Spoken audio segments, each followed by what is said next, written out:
Je vous propose un voyage à la rencontre des lieux qui nous rassemblent et de tous ceux qui les conçoivent. Explorons ensemble les bouleversements qui nous invitent à réimaginer le rôle, l'exploitation et l'organisation de l'immobilier tertiaire et au-delà. Pour cela, nous allons partir à la rencontre de tous ceux qui les font, sans exception. De la conception à l'exploitation, de l'architecte au directeur immobilier, du property manager au FME, des utilisateurs aux startups PropTech, pour imaginer à quoi ressembleront les espaces de demain. Des espaces qui ont du sens, économiquement, opérationnellement, humainement. Comprendre ensemble toutes les nouvelles dimensions d'espace qui, enfin, nous ressemblent. Bienvenue dans The Spacecraft, à la découverte des espaces de demain avec tous ceux qui les conçoivent. 3, 2, 1, décollage.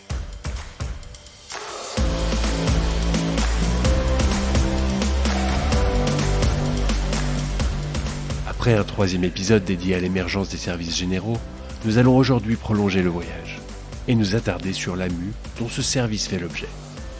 De nouvelles attentes, aussi bien financières que servicielles. Un périmètre de responsabilité plus étendu, à la lisière des ressources humaines. Des filières de formation, outils et compétences pour structurer un poste complexe. Les services généraux ne sont plus, vivent l'environnement de travail. Et pour en parler aujourd'hui, je suis avec Thierry Alliot, responsable des services généraux, de la sécurité et de la sûreté du groupe Prévoir et membre du comité exécutif de l'IDée.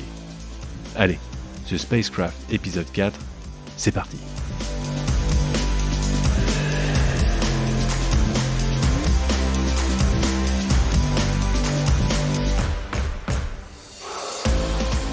Enchanté Thierry Alliot. Bonjour. Merci d'être dans The Spacecraft, donc le podcast qui va mettre en valeur tous les espaces immobiliers tertiaires. Et aujourd'hui, on est plus particulièrement intéressé par les environnements de travail, puisque je suis avec vous et vous êtes aujourd'hui responsable des services généraux du groupe Prévoir. Exact. Donc, je vous laisse vous présenter. Je pense que vous ferez beaucoup mieux que moi. Ok, je dirais que j'ai aujourd'hui 58 ans. Donc j'ai pas commencé hier, voilà. Donc j'ai commencé en tant que militaire dans l'armée de l'air, dans les radars. Puis après X années, je dirais une grosse vingtaine d'années dans les télécoms. En gros, j'ai terminé dans une entreprise un peu connue qui s'appelle Ericsson. Je vois pas du tout. Oui, voilà. Et donc j'ai un historique technique et très basé sur de la radio. D'accord. Et puis ensuite de ça, au bout d'un moment, j'ai eu envie de faire autre chose. Et je me suis un petit peu renseigné en interne et en externe. Et puis il y avait des belles pistes en interne chez Ericsson. Et donc j'ai pris le poste de responsable services généraux, sécurité, sûreté et immobilier. D'accord. Très complet. Oui, c'est un temps classique. Voilà. Et ici en plus, chez Prévoir, j'ai rajouté les achats en plus, histoire de. Mais j'ai rajouté. Oui, on m'avait. Voilà. Mais à l'époque, j'ai eu la chance entre guillemets de pouvoir faire une passation de pouvoir assez longue avec mon prédécesseur qui partait en retraite, qui m'a formé. Puisque c'est la grande question de tous nos métiers, c'est aussi la question de la formation. Et puis ensuite de ça, j'ai eu aussi la chance que Ericsson soit assez petit au moment où j'ai commencé. On n'était que 350 et quand j'ai quitté en 2019, on était un peu moins de 2000. Donc il y a eu beaucoup de création de sites, beaucoup de projets immobiliers, beaucoup de mutations, etc. Ce qui m'a permis par exemple de mettre en place du flex en 2014, ce qui n'était pas du tout courant à cette époque-là. De mettre en place des solutions de sûreté très innovantes, de mettre en place des solutions de gestion prévisionnelle de présence dans les immeubles, par exemple, pour pouvoir adapter les services au taux de présence. En 2014. Non, ça c'est plutôt 2015. Mais c'est quand même assez précurseur. Voilà, exactement. L'idée générale était vraiment de pouvoir travailler sur le côté digital des choses, puisque c'est mon cursus, pour être en mesure de construire une approche la plus centrée sur un équilibre entre le service qu'on apporte, les espaces disponibles, parce qu'il y a aussi la question de gestion prévisionnelle des espaces. faire réserver les gens pour venir au bureau, ça marche pas, ou ça marche mal, ou en tout cas dans mes expériences, ça marche mal. Et derrière de trouver un équilibre financier aussi qui va bien. Par exemple, j'ai toujours trouvé idiot de chauffer une pièce quand il y a personne. D'accord. Oui. Bon, ça c'est assez facilement compréhensible, mais c'est aussi idiot de faire du ménage dans une pièce qui n'a pas été utilisée la journée précédente. Donc savoir qui se trouve où, qui fait quoi, et quels sont les besoins, et adapter ses services à ses besoins, c'est une clé majeure. Et c'était déjà une clé majeure hier, et ça l'est encore plus aujourd'hui, et ça le sera encore demain.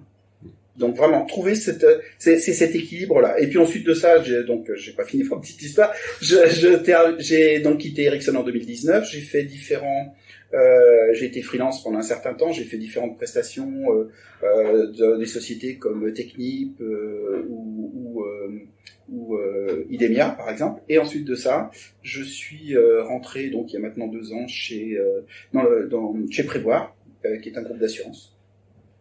Et où là je fais, comme j'ai dit tout à l'heure, sécurité, sûreté, services généraux, achat, et en plus de ça, il y a tout un volet immobilier pour tous les sites de province, soit 137 sites. D'accord. Vous êtes la seule personne qui a besoin de 2 pages de CV juste pour le titre, en fait, du poste. Non, en fait, c'est une des problématiques de nos métiers, c'est qu'en fait, on met là ce que les autres veulent pas faire.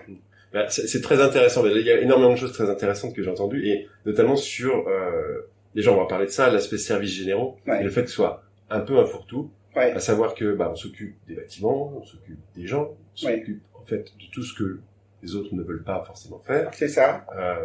Et le terme évolue. Et ça veut dire que le métier aussi évolue. Oui. Et oui, pas obligatoirement le regard que les autres ont de ce métier, mais le métier lui-même évolue beaucoup. Il évolue en technicité, il évolue en difficulté, en attente. Les financiers ont des attentes beaucoup plus précises des services généraux qu'ils ne l'avaient par le passé.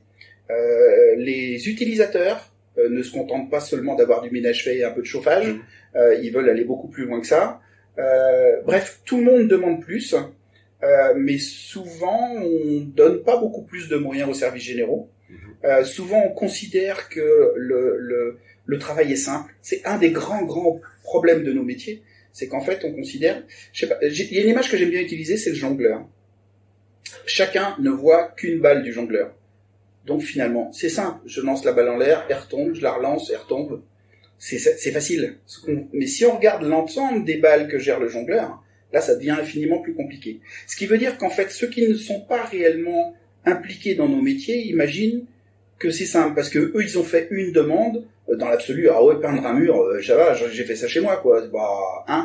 Sauf que c'est peindre 40 murs de 40 manières différentes, et en même temps qu'on gère le ménage, l'approvisionnement du restaurant et la gestion de la base de données des contrats.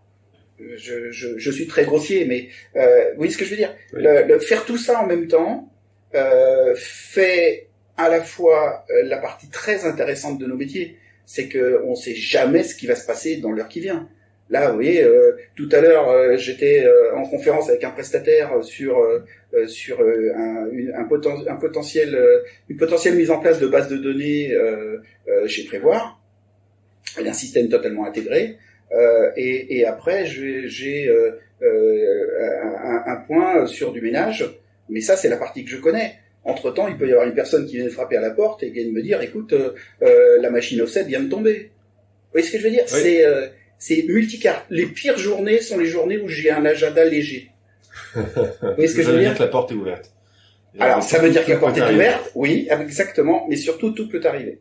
Mais ça veut dire aussi que et ça, c'est une grosse évolution, pour revenir sur votre question de départ, c'est une grosse évolution qu'on constate aujourd'hui, c'est que pendant longtemps, les services généraux, vu que c'est pas compliqué, on y mettait les gens pas obligatoirement formés, pas obligatoirement, c'était un petit peu l'endroit où on mettait les gens qui étaient pas obligatoirement bien vus ailleurs. Aujourd'hui, ça a vraiment changé. Aujourd'hui, il y a des formations très poussées, il y a des attentes très élevées, et vu les enjeux financiers, il y a quand même des gens qui sont quand même posés les bonnes questions, et qui disent, oui, mais avoir des gens compétents aux bons endroits, qui sont en mesure de me garantir un résultat, c'est peut-être le moment de se poser la question. C'est quand même le deuxième budget en moyenne des entreprises. Côté RH, on se pose pas de questions. Côté DSI, il y a des questions qu'on se pose plus depuis très longtemps. On ne demande pas s'il faut des gens compétents à la DSI. Ouais. Eh bien, aux services généraux, malheureusement, ça a été un vrai sujet. Et cette mutation-là a fait que dans beaucoup d'endroits, la transformation s'est également transformée dans le nom. Et on parle beaucoup plus maintenant d'environnement de travail que de services généraux. Maintenant, il y a des queues de comètes, hein, donc il y a aussi des endroits où on parle encore de services généraux, même s'il n'y a plus que le titre et dans les faits, on parle vraiment d'environnement de travail.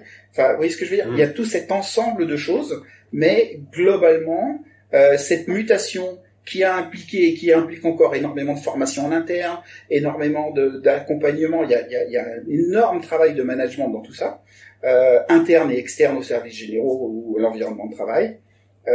Mais c'est également une démarche d'appellation, de communication. Il y a toute une série de choses autour de ça. Ouais. Cette énorme mutation a commencé il y a en gros une dizaine d'années, de manière assez légère, mais s'accélère en fait aujourd'hui. Et dans cette mutation, il y a évidemment de nombreux facteurs, que ce soit des causes mais aussi des conséquences. Qu'est-ce qui vous paraît être l'aspect le plus prégnant de cette mutation, le plus gros changement qui entraîne d'ailleurs ce changement de nom? Je pense que si vous posez la question à 10 personnes différentes, vous aurez 10 réponses différentes à cette question. Là, j'ai l'impression... Moi, j'ai bien ma réponse. Des services généraux ou des office managers, c'est à chaque fois la même chose. C'est que le travail est différent d'une entreprise à l'autre, justement parce qu'on peut y mettre beaucoup de choses. Exact. Et pire, ça change. Ça change complètement. Moi, au départ, j'imaginais pas faire des projets immobiliers et je me suis retrouvé plongé là-dedans. Mais il y a un aspect que je retrouve aussi beaucoup et qui est un marqueur aussi peut-être de changement de dimension, du changement de dimension de ces postes-là, de ce que c'est que gérer un bâtiment. Mais c'est se rendre compte que c'est aussi gérer des personnes qui sont dedans. C'est d'abord ça. C'est pas exclusif. Non.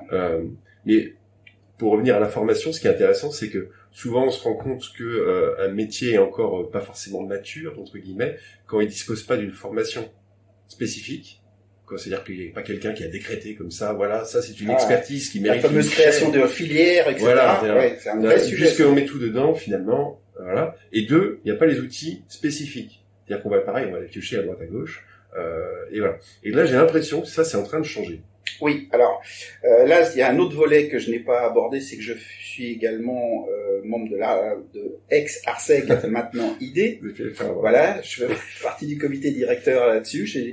J'anime un club digital de par mon passé, etc. Mais je fais également partie du CRDIA, qui est une entité, je dirais, pas académique, mais une entité, la partie prospective de l'idée, le pendant prospectif de l'idée. Et justement la question de la création de la filière, justement la création de la question de la formation professionnelle, reconnaissance administrative, au sens création réelle de filière, par exemple de formation ou autre. C'est un des grands sujets qui est actuellement en cours. Par exemple, il y a une étude qui a été faite récemment et qui montre que globalement nos métiers de l'environnement de travail, que ce soit chez les prestataires ou chez les donneurs d'ordre, de manière globale, couvrent environ en France 1,6 million de personnes. Oui. C'est largement suffisant pour qu'on parle de filière. D'accord ? C'est-à-dire, il y a en gros une personne sur 15 en France qui travaille dans nos filières. Mais on n'a même pas de nom. Vous voyez ce que je veux dire ? Oui. Et c'est toute cette difficulté de reconnaissance qui va faire que derrière, on va créer des choses. Il y a bien un master qui existe, le master MIPI à Marne-la-Vallée. Il y a bien des formations qui existent à gauche et à droite. Mais c'est pas fédéré. 2, elles ont pas le même nom. 3, je suis même pas certain qu'elles se connaissent entre elles, etc., etc. Chacun envisage son truc. Et mieux, parfois, je pense au master de Marne-la-Vallée, ils ont du mal à faire le plein. Oui. C'est-à-dire que les étudiants eux-mêmes, ils disent, mais qu'est-ce que je vais aller faire là-dedans? C'est quoi? C'est vrai qu'historiquement, l'arrivée dans les services généraux, c'est pas une vocation dès le départ. Ça pourrait le devenir, parce que bon. Mais il y en a aujourd'hui, hein. Voilà. Parce que déjà, il faut savoir ce que c'est, pour commencer. C'est ça. Et puis, étant donné qu'il n'y a pas une dénomination commune et qu'il y a 27 noms différents, voilà, il peut y avoir des entreprises qui appellent service au personnel. C'est ça. C'est quoi encore? C'est difficile de l'identifier même, d'avoir.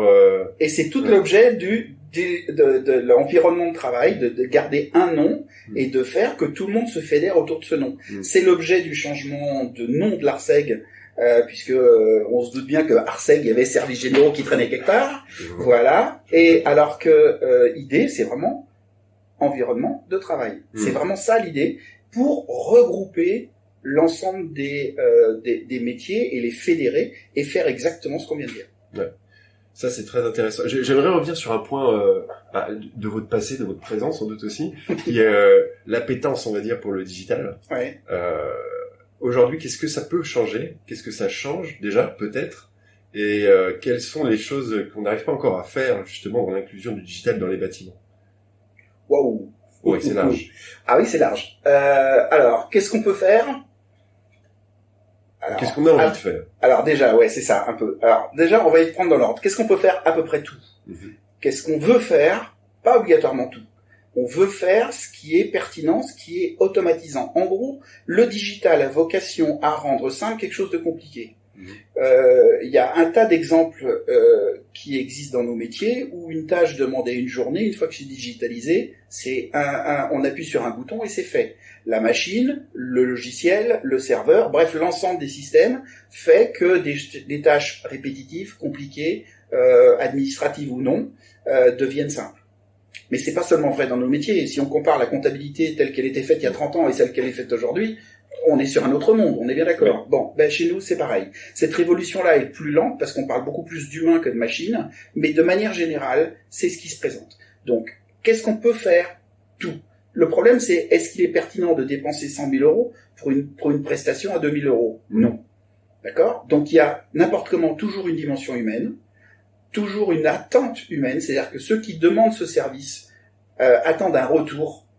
Ils attendent pas seulement que le système de ticketing leur dise voilà, votre ticket est résolu. Non, ils veulent quelqu'un qui vienne les voir, qui leur dise ça y est, ta chaise elle a été remplacée, ton truc. Alors quand c'est des questions mineures, ça n'est pas important.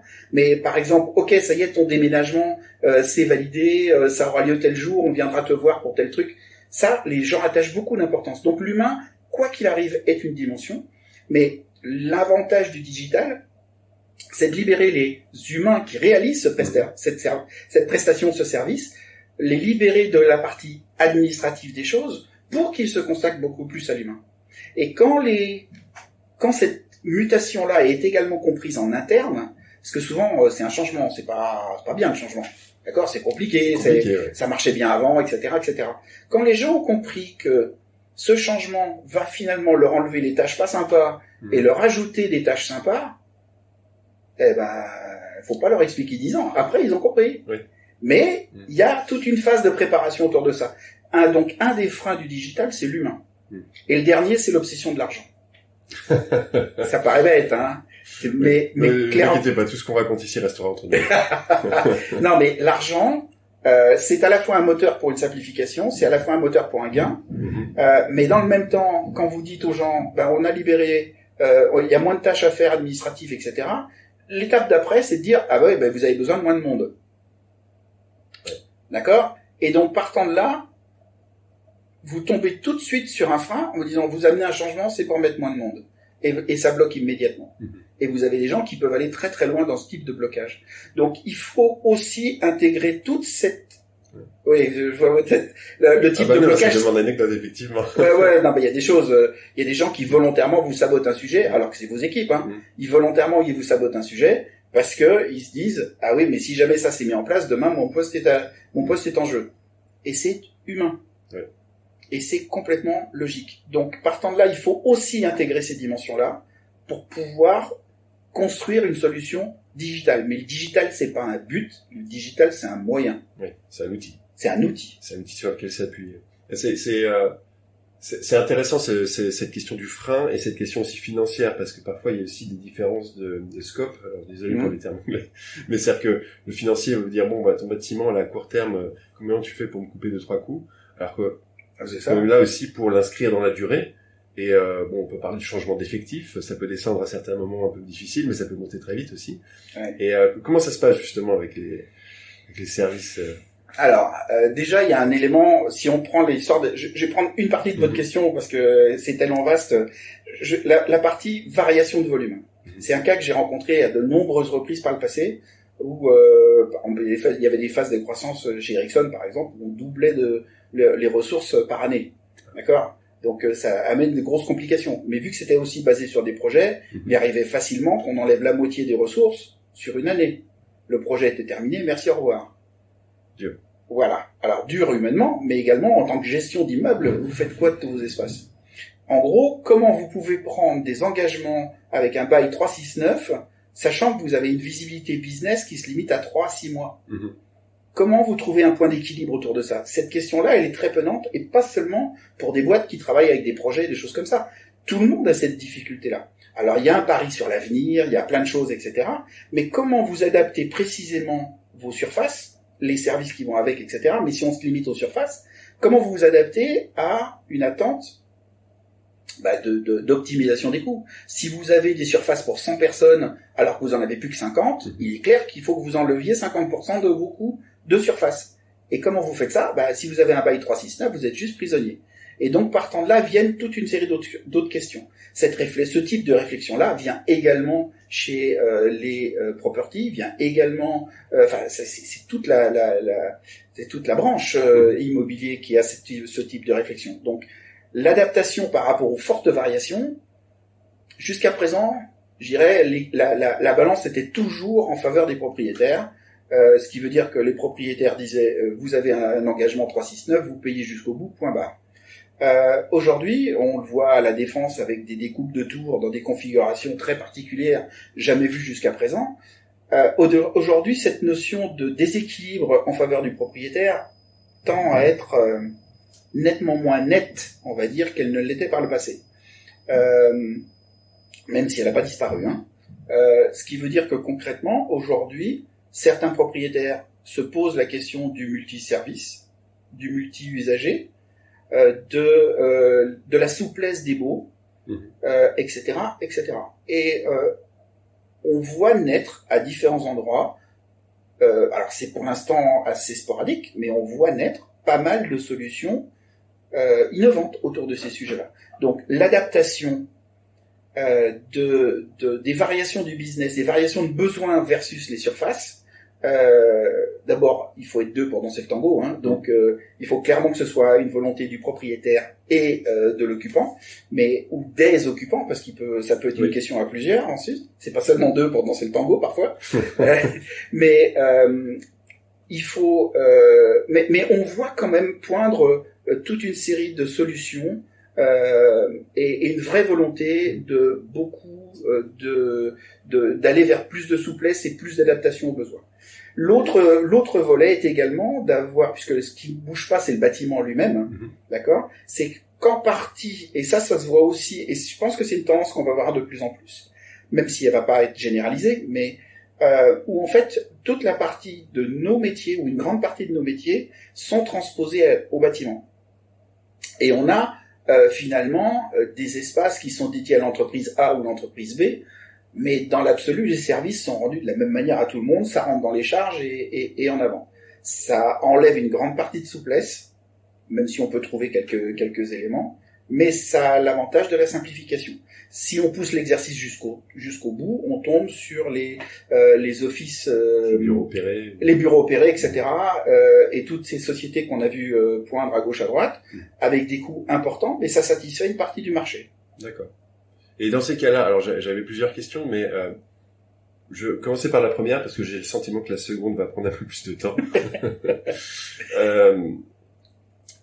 Justement, dans le cas de ces bureaux opérés, est-ce que vous avez le sentiment qu'il y a un glissement ou potentiel glissement de tout ce qui va être poste du facility manager, et pour complètement se décharger en fait de l'entretien de ces bâtiments et le transférer soit à des FME, soit à des bureaux opérés, mais en tout cas laisser la gestion du bâtiment, même peut-être des services liés au bâtiment lui-même, l'utilisation d'un parking ou ce genre de choses, vers des sociétés tierces pour que au sein de l'entreprise, le responsable, anciennement services généraux, nouvellement environnement de travail, soit plus dédié à ses occupants. Est-ce que c'est un glissement que vous constatez, que vous souhaitez, que vous craignez, je ne sais pas. Alors, c'est compliqué parce que je pense que là encore, il y a 10 000 réponses à cette question. Je parlais uniquement par rapport à ce que j'ai pu voir ou échanger avec d'autres. Ce volet-là existe. Ce glissement-là existe. Il existe chez certains. Il y a même le phénomène inverse qui existe aussi d'ailleurs. Hein. C'est-à-dire qu'on internalise pas mal de choses. Il y a de plus... actuellement, tout le monde se cherche. Hein. Donc, il y a un peu de tous les mouvements. Mais j'irais, il y a, j'en sais rien, peut-être 10, peut-être à échéance 20% du marché qui serait intéressé par ce genre de choses, ou avoir, alors, l'externalisation, c'est, dans ma réponse, l'externalisation, c'est au sens vers le propriétaire, vers le property manager, oui. Où en gros l'immeuble fournit le service. C'est pas obligatoirement une externalisation au sens éphémère. Hein. Ça, c'est un autre sujet. Mais l'externalisation des services vers l'immeuble se trouve être quelque chose qu'on voit poindre, qu'on voit apparaître, et qui à mes yeux n'a qu'une seule limite, c'est le prix. Oui, parce qu'on parlait justement de... Est-ce qu'on est vraiment dans une période où on peut omettre cette variable? Mais certains, oui. Parce que en fait, l'équation, c'est quoi? J'enlève des ressources que j'ai en fixe, d'accord, et je les mets vers le propriétaire.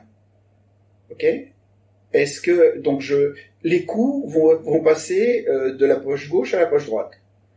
Est-ce que c'est un traumatisme pour les financiers? Certains répondent oui, d'autres répondent non. Est-ce que ça amène plus ou moins de souplesse? Fonction de ce qu'attendent les entreprises, de leur usage de leurs espaces, etc. Certains répondent oui, d'autres répondent non. J'irai même plus loin. On n'a pas encore trop vu ça, mais ça pourrait arriver demain. Des entreprises qui s'installent dans ce type d'espace et qui vous disent non, c'est trop cher, c'est trop compliqué, je manque de souplesse, j'attends tel service, je l'ai pas. Enfin, on peut tout imaginer et revenir en arrière. Là, par exemple, je suis en train d'internaliser une filiale qui est aujourd'hui installée dans un... je sais pas si on peut citer le nom, mais dans une société, il n'y a pas de problème. Donc c'est chez WeWork, d'accord. Ils sont tout proches, mais ça coûte très cher et surtout, on voit pas trop, eux-mêmes voient pas trop l'intérêt pourquoi ils sont chez un WeWork.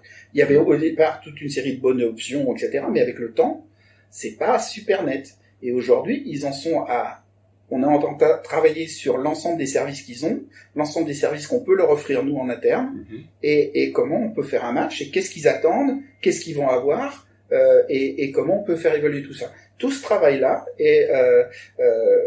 existe, et au final, ils étaient un petit peu inquiets, comme tout changement, et au final, ils se rendent compte qu'ils vont payer moins cher pour un service plus adapté à ce qu'ils attendent.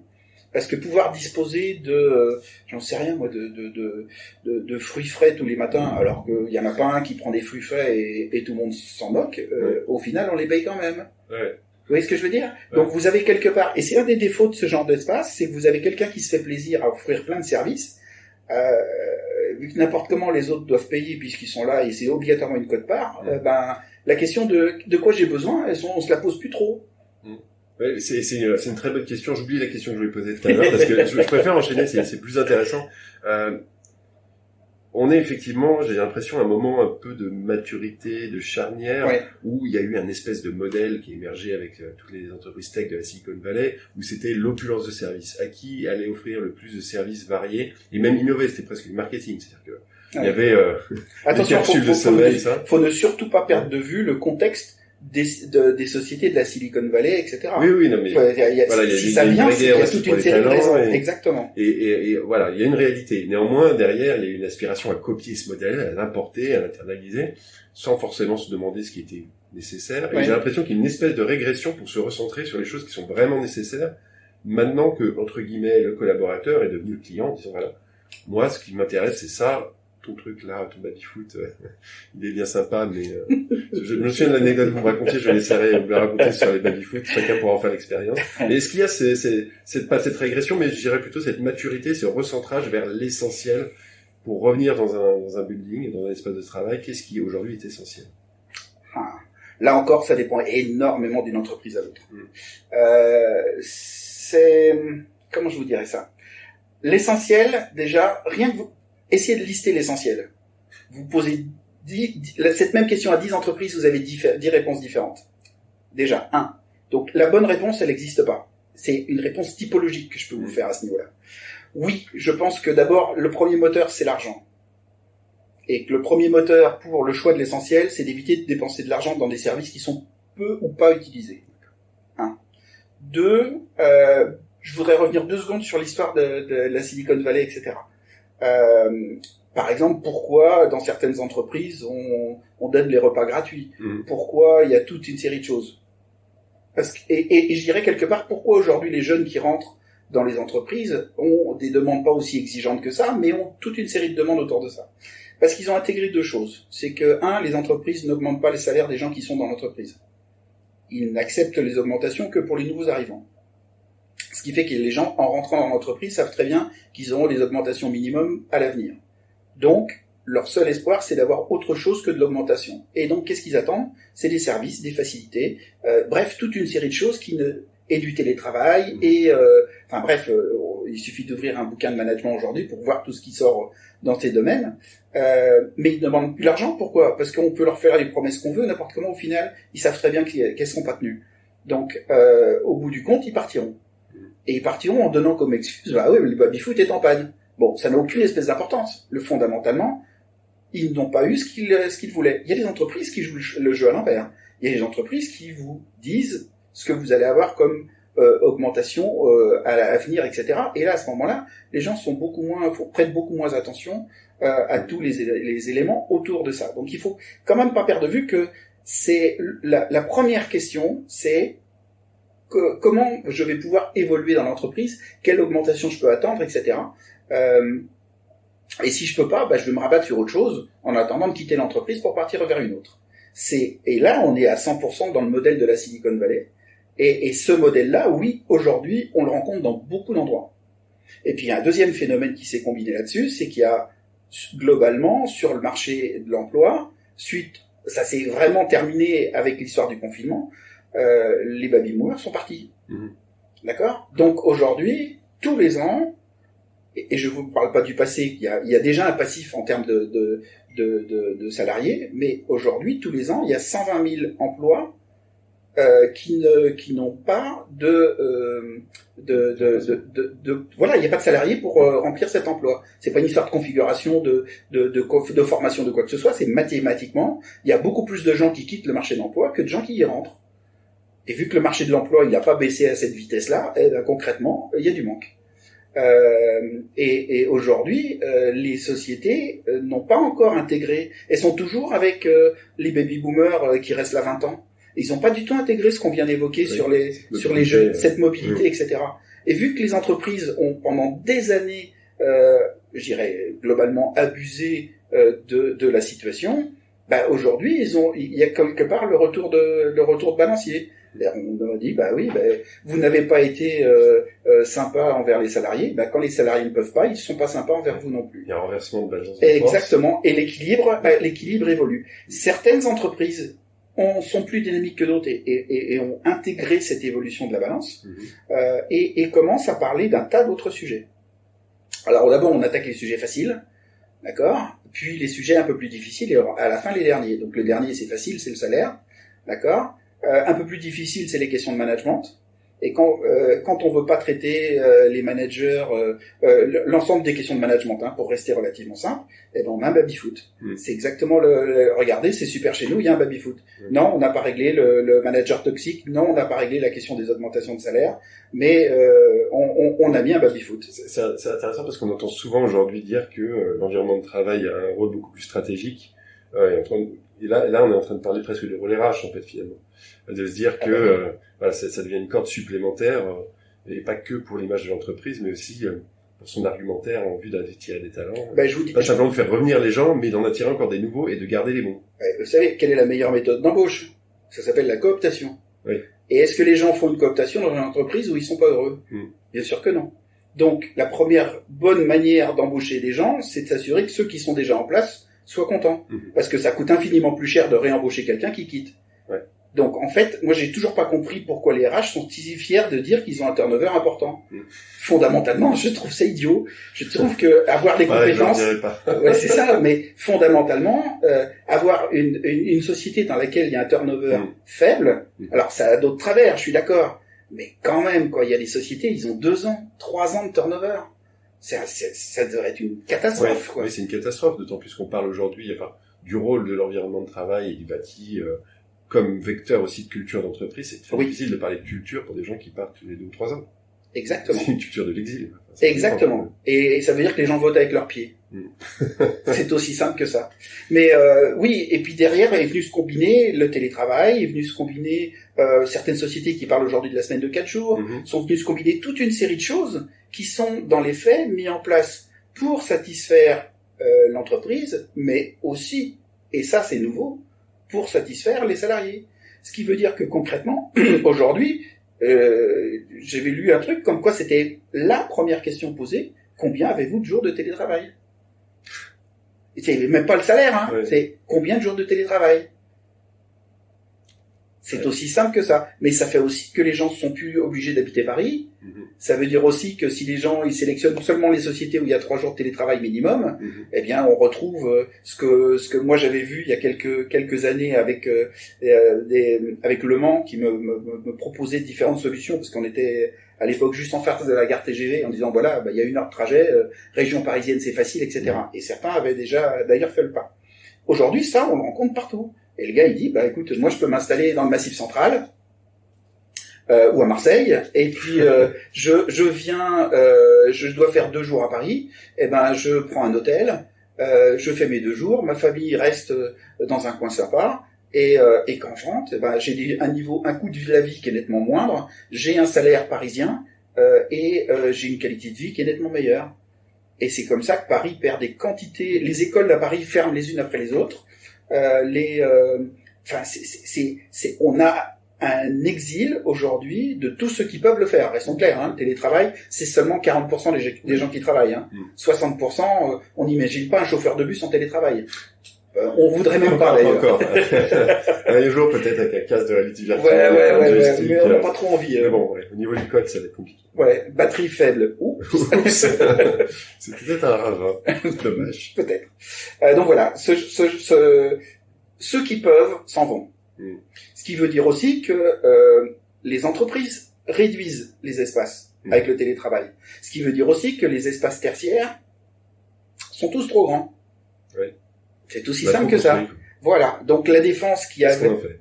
Alors voilà. Mais j'aime bien citer la défense parce que pour moi c'est un phénomène qui est d'importance. La défense en 2018 avait un taux de vacances de l'ordre de, 3%. Très faible. C'était un des plus faibles d'Europe. C'était franchement... exactement. C'était juste énorme. Avec l'histoire du Covid, le télétravail, les gens qui veulent... Les sociétés qui ont trop d'espace, etc., ils sont allés jusqu'à 27%. Certains m'ont parlé de 32% de vacances. Et là, c'est juste énorme. Sur la surface. Exactement. Et ce qu'ils ont fait, ils ont baissé les prix. Et ce qui se passe aujourd'hui, c'est que les sociétés qui étaient en grande couronne se rapatrient dans des espaces comme la Défense, parce que les prix ont baissé et ils peuvent se le permettre, et en prenant moins de surface. Et les sociétés qui étaient à la Défense se rapatrient au centre de Paris.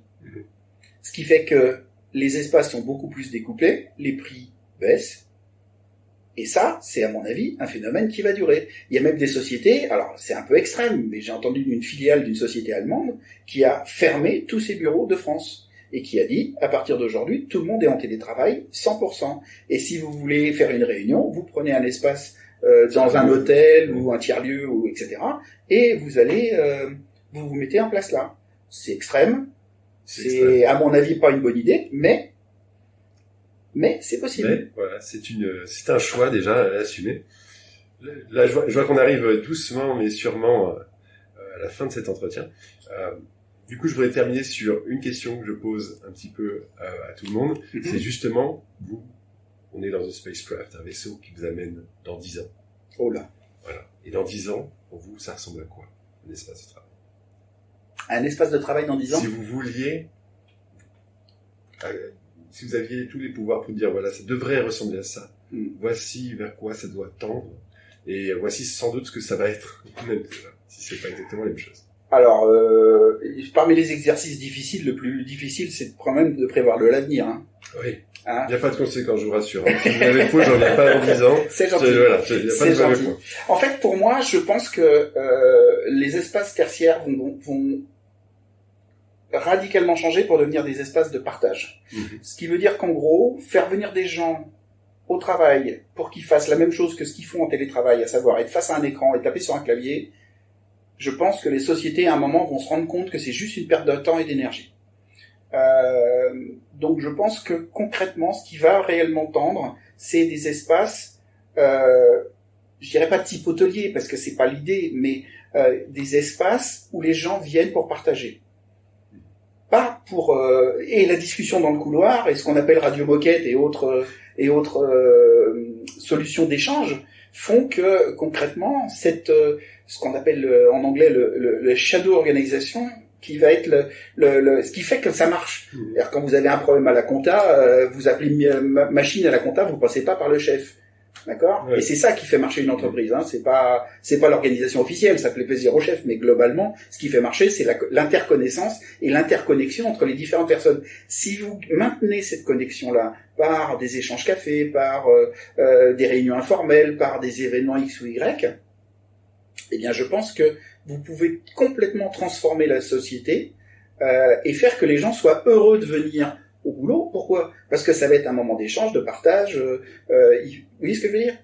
Ils vont pas venir au bureau pour faire la même chose. Et à mon avis, l'évolution future, c'est vraiment dans ce sens-là. Est-ce que ça sera parce que ce sera dans des espaces où je dirais quelque part le propriétaire ou le property va nous poser toute une série de services et on vient louer une salle de réunion comme on loue une chambre d'hôtel?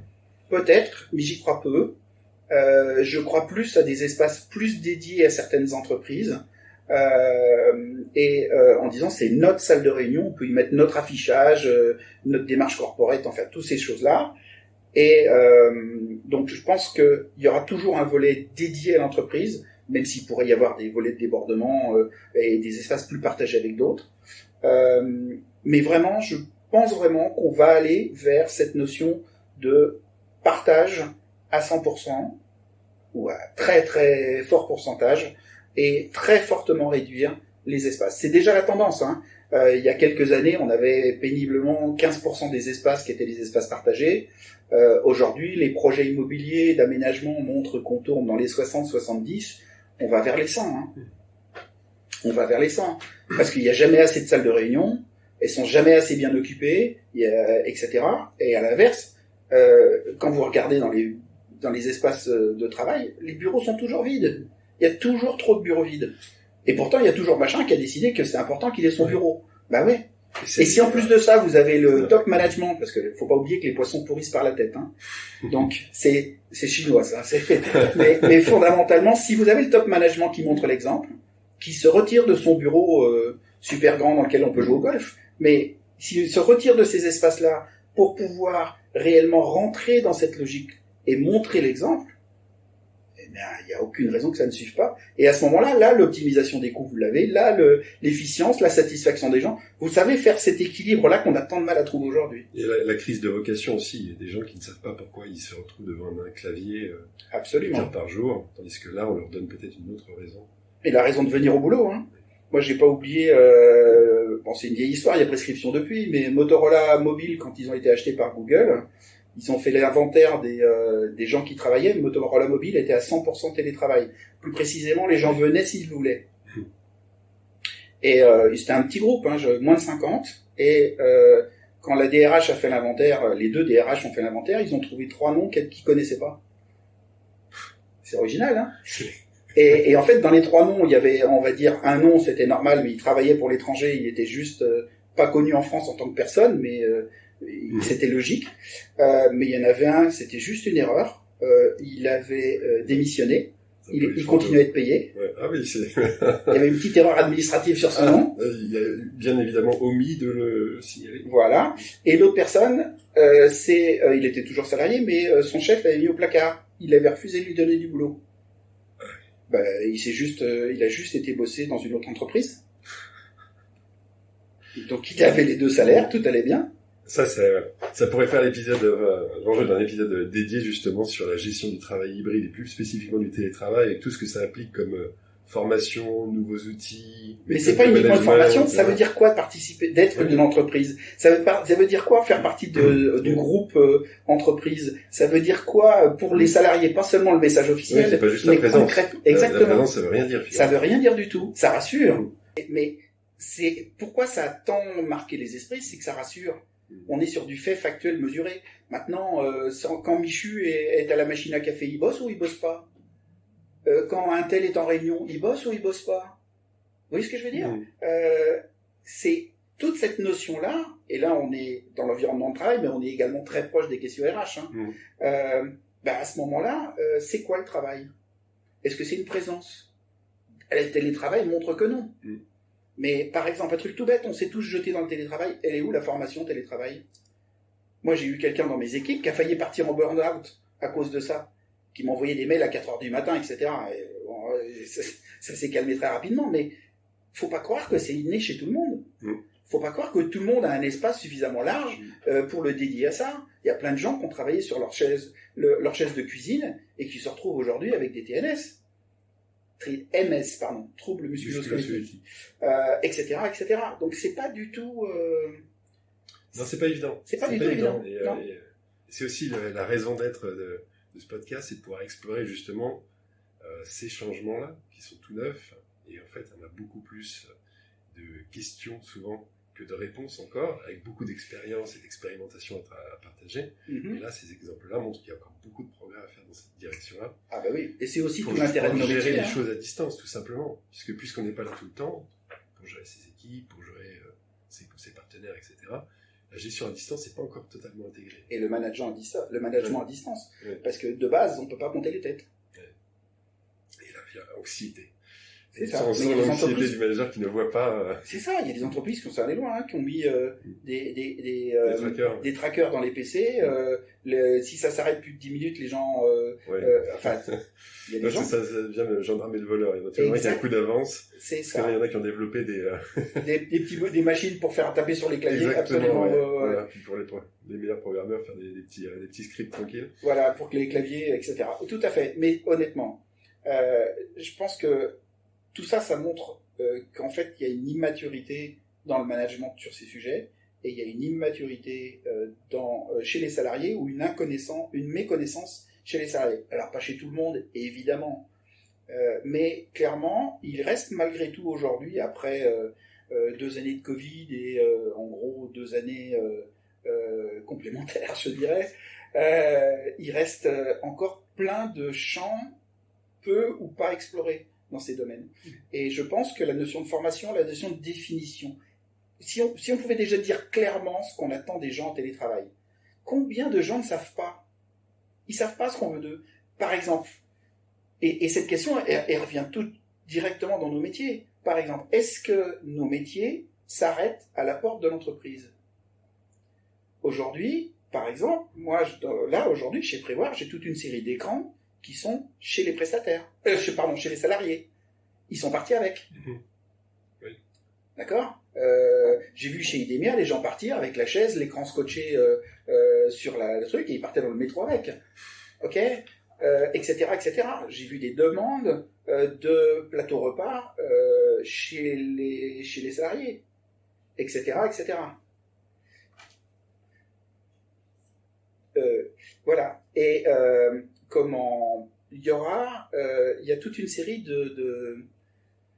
comment je vous dirais ça? Il y a toute une série de services, d'attentes, etc., qui portent également au-delà de la seule limite géographique de l'entreprise. Ouais.